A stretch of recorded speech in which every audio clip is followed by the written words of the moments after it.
दोस्तों, आजकल की नई पीढ़ी के जो बच्चे हैं, वे कहीं न कहीं मोबाइल तक सीमित हो गए हैं।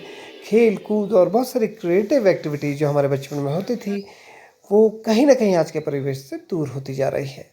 एक स्कूली बच्चे के लिए रविवार का दिन बहुत महत्वपूर्ण होता है, बहुत कीमती होता है। ऐसे में रविवार के कीमती दिन में से 1-2 घंटे चुरा कर एक ही स्थान पर 2-3 घंटा बैठ पाना, सिर्फ बैठना ही नहीं बल्कि 2-3 घंटे विज्ञान को लेकर कुछ एक्टिविटीज़ करना, कुछ इनोवेटिव आइडियाज़ को शेयर करना, कुछ क्रिएटिव करना, पोएट्री करना। तो आइए बात करते हैं वेरिनाग के बाल विज्ञान खोजशाला की। आप सभी का बहुत-बहुत स्वागत है। नमस्कार दोस्तों, मैं हरीश चौहान एक बार फिर से आप सभी का बहुत-बहुत स्वागत करता हूं, अभिनंदन करता हूं अपने आज की वीडियो में। और आज मैं अपने वीडियो के माध्यम से आइए आपको लिए चलता हूं वेरिनाग। वेरिनाग जो कि चाय के लिए कभी जाना जाता था, आज एक बढ़ते हुए कस्बे का स्वरूप धीरे-धीरे ले रहा है और बहुत सारे इनोवेटिव कार्य इस क्षेत्र में हो रहे हैं। हम सबका सौभाग्य है कि आज हम वेरिनाग में बाल विज्ञान खोजशाला में आए हुए हैं और हमारे साथ सब लोग यहाँ पर हैं जिनके मार्गदर्शन में बहुत सारे बच्चे साइंस से रिलेटेड बहुत सारी एक्टिविटीज़ हर संडे को करते हैं। नमस्कार सर, बहुत बहुत स्वागत है हमारे चैनल में। सबसे पहले मैं चाहूँगा कि हमारे जो चैनल के फॉलोअर्स हैं, इस चैनल के माध्यम से लोग आपको जाने, तो अपना परिचय आप देना चाहेंगे। मैं कमलेश जोशी ये बाल विज्ञान खोजशाला में ही काम करता हूँ और घर मेरा डीडी घाट है और मैं पिछले करीब 8-9 सालों से यहाँ पर काम है। तो सर कैसे हमारे साथ हरीश सर भी हैं, सर परिचय की दृष्टि से, क्योंकि बहुत सारे लोग हमारे चैनल से जुड़े हैं और कुछ इस तरह के इनोवेटिव कार्य को लेकर हम लोग ब्लॉगिंग करते हैं। नमस्कार, मेरा नाम हरीश चंद्र है और मैं पिछले 10 साल से बच्चों के बीच में बाल विज्ञान खोजशाला जो वेरिनाग है यहाँ पिछले 3 साल से हूँ और बच्चों के बीच में पिछले 10 सालों से काम कर रहा हूँ।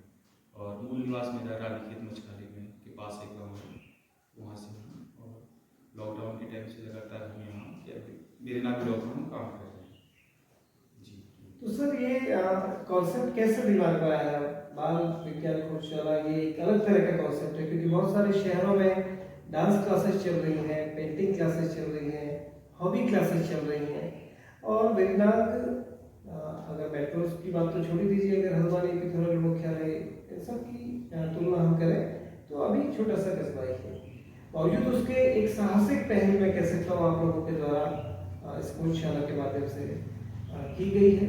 तो कैसे मन में विचार आया, कैसे इसकी स्थापना हुई, किन लोगों के द्वारा इसकी स्थापना हुई, हमारे दर्शक जानना चाहेंगे। तो इसकी जो शुरुआत की थी ये आशुतोष उपाध्याय जी हैं। आशुतोष उपाध्याय जी जिन्होंने ये मकान उनका ही है और उन्होंने अपने घर में ही इसको बना रखा है। उन्होंने बहुत अलग अलग जगहों पर काम किया।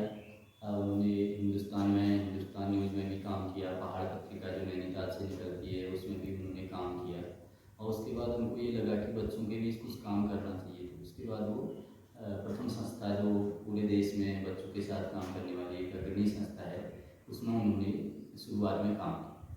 तो जब उन्होंने उसमें काम किया तो वो उसमें काम करते करते उनको ऐसा लगा कि हमारे जो बड़े बड़े जगहों में तो लोगों के लिए, बच्चों के लिए बहुत ऐसी चीज़ें हैं जिसको कर पाते हैं, लेकिन जो हमारे ऐसे वेरिनाग जैसे छोटे छोटे कस्बे हैं उनमें हम कैसे पढ़ने लिखने का माहौल, बच्चों में वैज्ञानिक दृष्टिकोण का विकास ऐसा कुछ कर सकें। तो उनके जो गुरु थे उन्होंने अपनी जो पीएचडी की थी वो डॉक्टर डी पंत जो हमारे इधर वेरिनाग गणाई क्षेत्र के ही बड़े वैज्ञानिक हैं, उनके अंडर में नैनीताल से की। तो डी पंत जी ने भी जो नैनीताल में लैब बनाई थी, फिजिक्स लैब जो बनाई थी, बताते हैं कि उन्होंने ऐसे ही कबाड़ वगैरह से सामान इकट्ठा करके उन्होंने वहाँ पे लैब स्टार्ट की। तो जो इसका नाम हमारा पूरा खोजशाला का नाम है डॉक्टर डी पंत स्मारक बाल विज्ञान खोजशाला। तो उन्होंने आशुतोष सर ने सोचा कि पूरे देश भर में तो लोग बहुत सारे काम करते हैं, हमें भी अपने गुरु के नाम से ऐसा कुछ करना चाहिए जिनसे हम इस माध्यम से उनको एक याद कर सकें और उनके प्रति हमारी एक श्रद्धांजलि। तो इस क्रम में उन्होंने 2015 में हमने यहाँ पे काम शुरू किया था। 2015 में शुरू किया था और 2016 से हमारा लगभग औपचारिक रूप से शुरुआत इसकी हुई। तो 2016 से इसकी औपचारिक शुरुआत हो गई थी और इसका उद्देश्य ये था कि जो हमारे छोटे छोटे ऐसे कस्बे हैं उसमें पढ़ने लिखने का माहौल हो, छोटी छोटी लाइब्रेरी हो और कुछ ऐसी जगह हो जहाँ पर बच्चे आ सकें, आके खुद अपने हाथ से कुछ कर सकें। जैसे कि हम कहते हैं कि विज्ञान तो करके सीखने वाली चीज़ है, लर्निंग बाय डूइंग वाली चीज़ है। तो ये ऐसा स्थान है जहाँ पर बच्चे खुद से आएँ, खुद से कुछ चीज़ें करें, ढूंढें और खोज करें। तो यही इसका उद्देश्य था और यहाँ काफ़ी मात्रा में बच्चे धीरे धीरे हर रविवार को आते हैं। इसके अलावा जो दूर दूर के इंटर कॉलेज हैं, हाई स्कूल हैं, वहाँ से स्कूल वाले भी अपने बच्चों को विजिट कराते हैं और हम आसपास के जितने भी स्कूल हैं उन स्कूलों में बच्चों के साथ वर्कशॉप। दोस्तों, यदि आप स्कूल संस्थान से जुड़े हैं या फिर एक अभिभावक के रूप में अपने बच्चों को विज्ञान से संबंधित जानकारी देना चाहते हैं तो विज्ञान खोजशाला स्मारक विज्ञान खोजशाला वेदनाथ अवश्य आए और BSc से थोड़ा सा आगे रायगढ़ की ओर ये संस्थान है। आज जहाँ हमारी नई पीढ़ी के बच्चे हर समय मोबाइल के साथ बिजी हैं, जहाँ मोबाइल एक बहुत बड़ी समस्या बनकर हम सबके सामने प्रतीत हो रही है, ऐसे में बच्चों को प्रयोग कराना तो बहुत बड़ी बात है। बच्चों को एक साथ 2 घंटे बिठाना भी बड़ा मुश्किल काम है, क्योंकि सर ने बताया कि एक पर्टिकुलर बैच नहीं आता। ओपन टू ऑल के कॉन्सेप्ट पे यहाँ पर बच्चों को बहुत सारे प्रयोग कराए जा रहे हैं। तो 2-3 घंटा प्रति रविवार को बच्चे यहाँ पर आते हैं और बहुत सारे प्रयोग करते हैं और सिर्फ वे मॉडल चार्ट्स नहीं बनाते बल्कि उनके हंसते हंसते खेलते खेलते क्रियाकलाप के साथ, जैसे सर ने कहा कि आओ करके देखें का जो कॉन्सेप्ट विज्ञान का रहता है, तो एक्टिविटीज के साथ साथ ही कुछ लर्निंग विद फन जैसे कॉन्सेप्ट में वे कार्य करते हैं। तो सर गार्जियंस का क्या रुझान रहता है? गार्जियंस का ये है कि लगभग गार्जियंस भेजते हैं बच्चों को और उनका भी यही कहना है कि जितनी देर बच्चा यहाँ आता है उतनी देर तो मोबाइल वगैरह से आजकल हर कोई परेशान है, तो उतनी देर मोबाइल से दूर रहता है बच्चा और उसमें कुछ सीखने को ही मिलता है। और कुछ गार्जियंस ऐसे जैसे डिग्री कॉलेज से हैं, कहीं दूर से आते हैं, तो वो छोड़ने भी बच्चों को आते हैं और कई बार 3-3, 4-4 किलोमीटर नीचे संताना हो गया, कराली हो गया, इतनी दूर से भी बच्चे आते हैं और गार्जियंस का अच्छा रिस्पॉन्स इसमें रहता है। तो ये संस्था सर किसी प्रकार का कोई सहयोग के कहीं किसी विभाग से या फिर किसी अन्य संस्था के द्वारा कुछ प्राप्त हो रहा है? हाँ, इसमें हमारा जो ये संस्था बनी हुई है, इसमें प्रथम एजुकेशन फाउंडेशन एक जो NGO है, संस्था है, वो पूरे देश में काम करती है और बच्चों के साथ काम करने वाली वो अभी आज के समय में सबसे बड़ी संस्था है। तो उससे हमारा जो भी सहयोग होता है उससे ये जो रॉ मटेरियल है और ये जो भी प्रैक्टिकल बच्चे कर रहे हैं, तो इसमें रॉ मटेरियल मिलेगा आप लोग उपलब्ध है, वो बच्चे लेकर संचालन सहयोग कोई करते हरीश सर, आप कब से जुड़े हैं? मैं विज्ञान खोजशाला से 2020 से जुड़ा हूँ और इसी काम में 2013 से मैं कर रहा हूँ बच्चों के साथ। मैं प्रथम एजुकेशन फाउंडेशन की में हमारे अलग अलग सेंटर है देशभर में, जी अलग अलग साइंस सेंटर में मैंने वहाँ पर काम किया हुआ है और पंजाब हो गया, हिमाचल, हरियाणा, तो इन क्षेत्रों में जो हमने काम किया है इसी की बेस पे यहाँ भी हमारा वेदनाथ में भी खुला, आशुतोष सर के प्रयास यहाँ खुला। तो लॉकडाउन में ऐसा हो गया कि काम बंद हो गया, जगह जाना नहीं है कहीं, तो हमारी हम अपने आसपास के सेंटर है वहाँ जाकर वहाँ के बच्चों के बीच में काम करते हैं। तो लॉकडाउन 2020 से सर्वे आसपास के बच्चों के सामने स्कूलों में बाकी स्कूल में करते हैं और संडे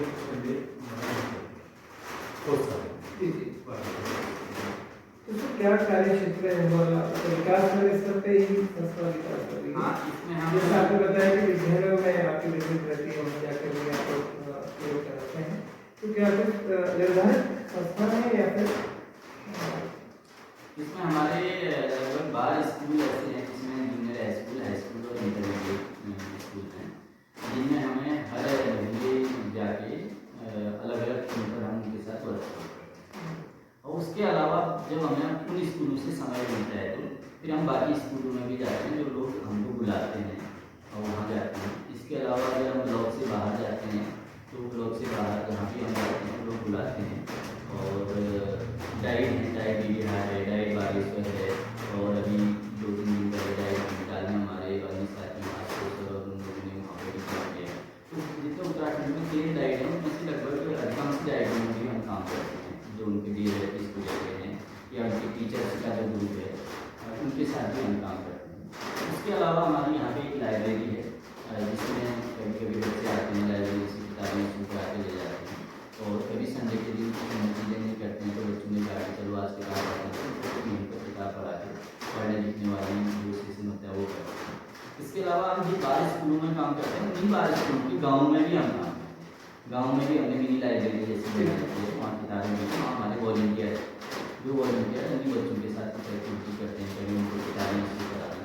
और हम भी बीच बीच में जब भी समय मिलता है शाम के टाइम पे या छुट्टी के दिन उनके बीच में जाते हैं और गाँव के बच्चों के साथ में ये वर्कशॉप वगैरह छोटी छोटी वर्कशॉप। सर, सरकार के द्वारा समय समय पर विज्ञान या प्रौद्योगिकी जैसे विषयों पर बहुत सारा प्रचार प्रसार किया जाता है, लेकिन पहाड़ के अनेक दूरस्थ ऐसे क्षेत्र हैं जहाँ पर लोगों को आज भी जो आधुनिक यात्रा की बहुत अच्छी जानकारी नहीं है। ऐसे में आप लोगों का ये जो प्रयास है बहुत ही सराहनीय है। तो आने वाले समय में किस तरह की कल्पनाएं आप लोग कर रहे हैं, क्योंकि अभी तो केवल बच्चों के साथ ही आप लोग के कार्यक्रम चल रहे हैं। तो आपका कोई पेज या फिर कोई ऐसा यूट्यूब चैनल है जिसके माध्यम से हम लोग भी, क्योंकि विद्यालय संचालन का मेरा काम है और मेरी तरह बहुत सारे लोग हो सकते हैं जो फिजिकली रोज यहाँ पर नहीं आ सकते, लेकिन आपकी जो भी एक्टिविटीज़ है उनको हम फॉलो कर सकते हैं, देख सकते हैं और कहीं ना कहीं अपने संस्थानों में भी आप लोगों से प्रेरणा लेकर इस प्रकार के प्रयोगों को इम्प्लीमेंट कर सकते हैं। तो आप लोगों का ऐसा कोई पेज या फिर? हाँ, हमारा यूट्यूब में तो ऐसा कुछ नहीं है, लेकिन फेसबुक में है। फेसबुक में डॉक्टर डी स्मारक बालविज्ञान घोषाला पेज है और हमारी जो भी गतिविधियाँ हम करते हैं उसी पेज में हम डालते हैं ताकि दूसरे लोगों को भी पता चले इन चीज़ों के बारे में। जब उनको ऐसा लगे कि हाँ हमें भी ऐसा करना चाहिए तो वो हमको बुला सकते हैं। लेकिन जब हम अपने ब्लॉग से बाहर जाते हैं तो फिर जो हमारे रहना और पानी का जो भी है वो व्यवस्था वो लोग करते हैं और इस तरह हम जाते रहते हैं अन्य अन्य जगहों पर। और जो इसकी परिकल्पना जो मेन ये है कि जैसी खोजशाला हमने यहाँ पे बनाई है वैसे ही सारे लोग अपनी अपनी जगहों पर ऐसी खोजशाला बना सकते हैं और उसमें हमारी अगर मदद लगेगी तो हम उसमें मदद करने के लिए तैयार हैं। सामान वगैरह जो भी है उनका रहेगा और जैसे भी उनको बनानी है, जैसे मॉडल बनाने हैं, ये बनाने हैं, छोटी सी मिनी हो। और जहाँ पर जैसे हम यहाँ पर रविवार को करते हैं वैसे वहाँ पर भी आए बच्चे कुछ अपने याद से खोजबीन करें, उनको जो भी सामग्री है कैंची, कटर, फेविकॉल या जो भी उसमें गत्ता वगैरह जो भी लगता है वो उनको उपलब्ध कराया जाए और बच्चे खुद से ही कुछ किया जाए और जो करने वाला हो वो ऐसी मेंटर की रूप में वहाँ पे बैठा है। तो बच्चे जब खुद से करेंगे तो उनको ज़्यादा अच्छा लगेगा। जैसे हम यहाँ पे बहुत सारी चीज़ें करते हैं, आप ये देख रहे होंगे, ये मॉडल्स हैं, ये छोटा सा एक डायनासोर और इसका जंगल के जीवों के मॉडल है। हमारी एक मैनुअल बनी थी कि जो डायनासोर जुरासिक काल के जो जीव थे वो कैसे थे और आज के जीव कैसे थे, तो इसकी हमने पूरी एक मैनुअल बनाई हुई है और इसमें डायनासोर जो उस टाइम के थे अलग अलग प्रकार के डायनासोर थे और जो आज के जीव हैं वो भी अलग अलग प्रकार के, जैसे बंदर, भालू, हिरण, इस प्रकार के अलग अलग बच्चों के साथ करते हैं। उनको ये करने में बड़ा मज़ा आता है। तो ये हमारी जो स्टेज है इसकी मैग्नेट से ही हमने इसको बना रखा है। मैग्नेट लगे हुए हैं यहाँ पर, मैग्नेट एक आगे सीढ़ी लगी हुई है, सीढ़ी करके सीढ़ी का रोल इसमें यह है कि पेंसिल को रोकने का और 3 मैग्नेट इसमें लगे। अभी ये काम कैसे करता है, क्योंकि जो मैग्नेट है उसका जो गुण होता है वो विपरीत ध्रुवों में तो चिपकता है, समान ध्रुवों में प्रतिकर्षित है। तो ये हमारे जो लगे हुए हैं विपरीत समान ध्रुवों में ही लगे हुए हैं और समान ध्रुवों में लगे हैं तो ये यहाँ से इधर को, यहाँ से इधर को प्रतिकर्षित कर रहा है और एक इधर रुका हुआ है और ये पेंसिल जो है हवा में टिकी हुई। तो जो हमारा मैग्नेट जो प्रेस है वो भी इसी सिद्धांत पर काम करती है। इसकी पटरियाँ और पहिए दोनों मैग्नेट के ही बने होते हैं। वो अभी इंडिया में तो नहीं है, चाइना, जर्मनी, जापान इन देशों में है और उनकी स्पीड जो है 550 से 600 किलोमीटर होती है। अच्छा, तो ऐसे हम इस टाइप के मैग्नेट से रिलेटेड हैं। ऑटोमेटिक दरवाजे या फिर हाँ। इस तरह के। अब जैसे हम कभी कोई गांधी जयंती होती है या बाल दिवस होता है या पर्यावरण दिवस होता है, मुंशी प्रेमचंद जयंती होती है, उस दिन भी हम अलग से फंक्शन करते हैं। अच्छा। आप यकीन नहीं मानेंगे, जब हम मुंशी प्रेमचंद जयंती मनाते हैं यहाँ 31 जुलाई को, तो उसमें 200-250 बच्चे आ जाते हैं। अच्छा। और बिना बुलाए बच्चों को याद रहता है कि मुंशी प्रेमचंद जयंती है, और करीब 100 के आसपास तो पोस्टर ही बना के लाते हैं। खुद से वो उनकी कहानियों से नाटक तैयार करते हैं, उनकी कहानियाँ पढ़ते हैं। और साइंस डे 28 फरवरी को साइंस डे होता है, उस दिन साइंस डे मनाते हैं। इस बार जब हमने साइंस डे मनाया था तो करीब 45 मॉडल बना के लाए थे बच्चे, जिसमें 5वीं से नीचे के 15 बच्चे थे और 6वीं से लेके 12वीं तक के 30 बच्चे थे। वो सारे वर्किंग मॉडल बनाते हैं। तो इस प्रकार से करते रहते हैं। जैसे गांधी जी के जब हमारे 2 अक्टूबर को होता है, तो उस दिन हमने ये कहा कि हम क्या बच्चों को उनके बारे में उपदेश दें, इससे अच्छा वो कुछ करें, और करने के बाद उनके बारे में जाना है, उनके क्या क्या काम थे, कैसे करते थे, क्या करते थे गांधी जी, तो ऐसे बनाए। ऐसे ही जैसे हमारा ये वाला एक मॉडल है, बहुत ही सिंपल सा मॉडल है, प्राथमिक लेवल के बच्चों के लिए है। तो ये सूर्य, बीच में सूर्य है, ये पृथ्वी है, और ये इसके चारों ओर चंद्रमा ऐसा। तो जब ये पृथ्वी जो होती है सूर्य के चारों ओर ऐसे चक्कर लगाती है, और चंद्रमा भी उसके चारों ओर इस प्रकार से चक्कर लगाती है, और पृथ्वी अपनी दूरी पर भी। तो जब बच्चे जब बनाते हैं इसको, तो बच्चों को ये कॉन्सेप्ट क्लियर हो जाता है कि सूर्य है, उसका जो ग्रह है पृथ्वी है, पृथ्वी का ग्रह उपग्रह चंद्रमा है, और ये कैसे काम कर रहा है, इस प्रकार से है। और कभी कभी हम जैसे छोटे 1-1.5 घंटे की वर्कशॉप करनी होती है, तो इस प्रकार से हम करते हैं। इसमें 4 टेम्पलेट हैं हमारे, 1-2 इसके पीछे है। तो ये हमारा भोजन का सफर का पोस्टर है, तो हमारा पाचन तंत्र वाला है, पूरा आ जाता है इसमें। और इसमें पीछे से हमने ये सारी चीजें लिखी हुई हैं, खिड़की काट के। तो बनाते हैं बच्चे, कलर वगैरह करते हैं, चिपकाते हैं, बढ़िया सा पोस्टर बन जाता है, और 1 से 1.5 घंटे में ये वर्कशॉप हमारी हो जाती है। तो फिर वो बच्चा खुद ही देख लेता है मुंह में भोजन का क्या काम होता है, गले में क्या काम होता है, भोजन नली में क्या काम होता है, छोटी आंख में, आमाशय में, इस प्रकार से वो खुद से अपना बता सकता है। तो इसी प्रकार के हम छोटी छोटी एक्टिविटीज बच्चों के साथ करते हैं। और इन एक्टिविटी में जैसे हमको करने में मदद मिलती है, जैसे बहुत सारी किताबें, Arvind Gupta toy student press करके एक वेबसाइट है, तो अरविंद गुप्ता ही इस खेल में के बच्चों कबाड़ से खिलौने कैसे बनाते हैं, तो उसमें उनकी महारत हासिल है, वो देश विदेश में जाने जाते हैं, जिससे हमने बहुत प्रेरणा मिली है। हमारे जिसके सपोर्ट से प्रोग्राम चलता है प्रथम एजुकेशन फाउंडेशन, तो वित्तीय सहयोग नहीं कर रहता है हमें पूरा इस कोर्स को चलाने में, और हम एक प्रकार से उसी के कर्मचारी भी है प्रथम एजुकेशन फाउंडेशन के, बाल विज्ञान कोर्स को हम रन करते हैं उसके नाम से। तो जितने भी हमको बहुत सारे आइडिया उनसे द्वारा हमको मिलते हैं उनकी साइड से, तो बहुत आसान होते हैं। और हम भी अगर जब संडे को वर्कशॉप करते हैं कभी, तो फ्राइडे को या सैटरडे को जब भी हमें टाइम लगता है, तो एक बार हम जरूर पहले उन एक्टिविटी को पहले खुद बना लेते हैं, क्योंकि देखने में तो बहुत सरल लगते हैं, आसान से हो जाएगा, 2 मिनट का वीडियो देखना आपको आसान हो जाएगा, लेकिन फंक्शनिंग जब करने बैठे तो 1 घंटा लगे, समझ में नहीं आएगा कहाँ को होल्ड करें, क्या करें। तो एक बार हम पहले जरूर कर लेते हैं, और हर सैटरडे को, संडे को जब भी बच्चे आते हैं तो उनके साथ स्मूथली हो जाते हैं। अब जैसे यही है, तो बच्चों के साथ साथ होता है कि जंगल के जानवर हैं हमारे, तो ये वो है कंगारू। हाँ, वो कंगारू है। तो इसमें अब क्या है, बच्चे खाली बनाना तो है, उसको कलर करना बहुत मजा आता है, बच्चों को छोटे छोटे बच्चे उनके हैंड्स ऑन स्किल डेवलप होती है, कि हम बहुत जगह स्कूल में भी करते हैं। पेरेंट्स आजकल कैंची कटर का यूज करने देते नहीं, स्किल होते हैं, इन चीज़ों से उनकी हाथ की थोड़ा स्किल डेवलप होती है, करने की, कैसे काटना है, सीधा करना है, कलर कैसे करना है, बहुत कुछ सीखते हैं इसमें। साथ साथ मतलब ये खाली ड्राइंग ही नहीं है कि कलर कर देना है, इसके साथ गणित भी है, विज्ञान भी है, बिल्कुल ना, और आसपास की मेजरमेंट वगैरह, तो ऐसे यहाँ मैथ जाना मैथ भी हो जाती है, ज्योमेट्री हो जाती है। और स्कूल में तो हम मोस्टली ऐसा ओकेजन अवसर बहुत कम आते हैं कि सभी स्कूल बच्चे साथ बैठ के पढ़े। यहाँ ऐसा है कि हर संडे को 8-10 स्कूलों के बच्चे साथ में बैठते हैं। ब्लॉक लेवल पे एक प्रतियोगिता भी हो सकती है, हमेशा साथ रहते हैं, चाहे स्कूल हर संडे को सब साथ मिलकर रहते हैं, और हम किसी को मतलब फोर्स नहीं करते तुम आ जाओ। हमने शुरुआत 2020 में 19 में एक बार कहा होगा कि हम संडे को ऐसा कर रहे हैं आना, तब से हम इतना कोशिश करते हैं कि संडे को मिस ना हो हमारे द्वारा, क्योंकि बच्चे टूट जाएंगे। हम हर कहीं भी हो संडे को, हम सैटरडे को पहुंच जाएंगे। 50 बच्चे थे। हाँ, बच्चे खुद ही आते हैं।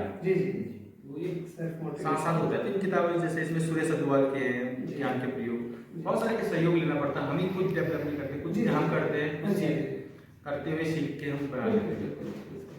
और सर ने अभी अरविंद गुप्ता टॉयज़ के बारे में बताया, आपके चैनल के माध्यम से मैं बताना चाहता हूँ कि जो अरविंद गुप्ता टॉयज़ या टॉयज़ फ्रॉम क्लास है, तो वो एक वेबसाइट है अरविंद गुप्ता टॉयज़। अच्छा। और वो उस में हजारों की संख्या में वीडियोज हैं, छोटे छोटे खिलौने वाले बनाने वाले, लाखों की संख्या में किताबें हैं जिनको अलग अलग लोगों ने अनुवाद किया हुआ है। कुछ अरविंद गुप्ता जी ने भी उसमें अनुवाद किया हुआ है और वो फ्री में डाउनलोड कर सकते हैं। वो बहुत ही बढ़िया, मतलब इतनी बढ़िया वेबसाइट है कि मतलब कहा नहीं जा सकता। अपने संस्थान में हाँ, तो उसमें से किताबें भी आसानी से डाउनलोड हो जाती हैं। अच्छा। हाँ, और हाल ही में 3 4 साल पहले उनको पद्मश्री भी अरविंद गुप्ता को मिला था। तो अरविंद गुप्ता जी का भी वही था, वो कानपुर IIT से एमटेक किया उन्होंने, 1 आध साल कहीं जॉब किया।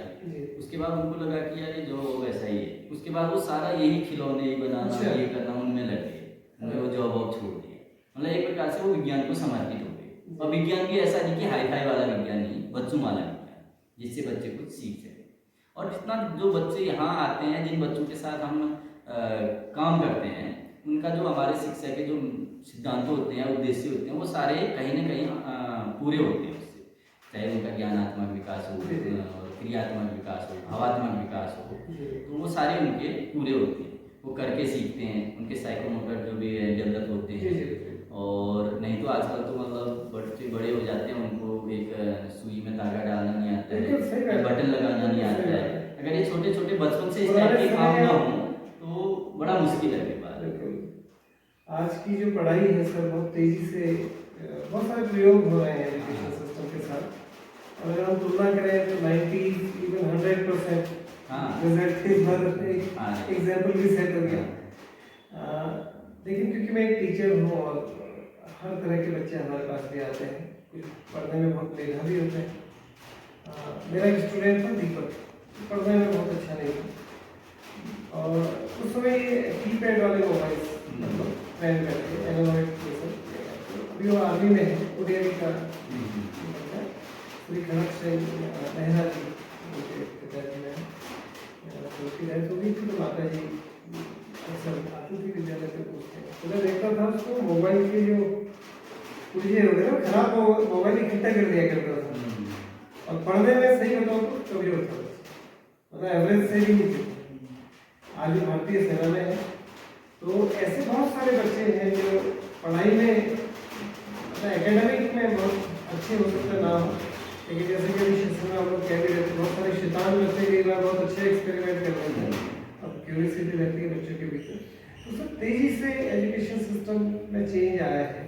अब बात हो रही है नई शिक्षा नीति की, तो किस तरह से देखते हैं आप? क्योंकि मैं तो आपको एक विज्ञान के टीचर या फिर एक मार्गदर्शक के रूप में ही बात कर रहा हूँ, तो कैसा महसूस करते हैं आप? क्योंकि हमारे समय का, हम तो यूपी बोर्ड के समय के हैं, तो तब का एजुकेशन सिस्टम भी अलग था, सिलेबस भी अलग था। और अभी क्या है, थोड़ा सा चलता फिरता सा हो गया है। क्योंकि क्लास 9 की अगर आप बुक्स देखते हैं तो एटॉमिक स्ट्रक्चर वाला जो चैप्टर है वो बाद में आ रहा है और उससे पहले इक्वेशंस और तो कुछ इस तरह से, मतलब एक क्रम से नहीं है। और इतने सारे बच्चे आपके पास आ रहे हैं तो ऑब्वियसली साइंस में इंटरेस्ट तो बच्चों का है। तो उसको कैसे देखते हैं? न्यू एजुकेशन सिस्टम में अभी तो क्लियर भी नहीं हो पाया कि लगभग क्या चीज़ है, लेकिन व्यवहारिक शिक्षा की ओर धीरे धीरे बढ़ने की दिशा में सरकार काम कर रही है। तो क्या कहना चाहेंगे आप आने वाले समय में, मतलब किस तरह से हमारा न्यू एजुकेशन सिस्टम में साइंस की भी जगह होनी चाहिए? हमारा तो जो बच्चों के बीच भी हम बोलते भी हैं बच्चों से, और जो काम है, काम का जो स्तर है हमारा भी इस टाइप का है कि बच्चे जो भी हैं हुनर वाले काम सीखें, हाथ से करने वाले काम सीखें और कुछ ऐसा काम सीखें कि जिससे वो अच्छे से अपना एक अच्छा इंसान बन सकें और अपने आसपास के लोगों का कुछ काम आ सके। एम्प्लॉयमेंट के हिसाब से भी ऐसा ही आजकल के समय में है ट्रेंड। क्योंकि कितने लोग ऐसी पढ़ाई कर पाएंगे, क्योंकि पढ़ाई भी इतनी महंगी हो गई है कि उतने स्तर तक तो पहुंच नहीं पाते हैं। लेकिन अगर बच्चों को ये हैंड्स ऑन वाले काम हैं, छोटे छोटे ऐसे काम हैं, वो काम अगर वो सीख जाएं और कर लें तो उनका जो जीवन यापन है बेहतर तरीके से हो सकता है। सर, क्या संदेश देना चाहेंगे हमारे बच्चों को नई पीढ़ी के रूप में? क्योंकि बच्चों के साथ आपके अनुभव रहे होंगे, साझे अनुभव रहे होंगे काफी। कुछ बच्चों का क्रिएटिव वाला पार्ट अच्छा होता है, मॉडल का डिजाइन अच्छा कर देता है, लेकिन कुछ लोगों का क्या रहता है कि फंक्शनिंग पे ज्यादा फोकस रहता है। तो सर क्या संदेश देना चाहेंगे? बहुत सारे हमारे स्टूडेंट्स भी जुड़े हुए हैं हमारे यूट्यूब चैनल से। हमारा तो यही संदेश रहेगा कि आप कब तक पढ़ाई में मन लग रहा है पढ़ाई करेंगे, इंटर तक 12th तक की पढ़ाई अच्छे से करिए, जो भी पढ़ रहा है आप अच्छे से पढ़िए। कोई भी क्रिएटिव स्किल उससे अच्छे से सीख लीजिए।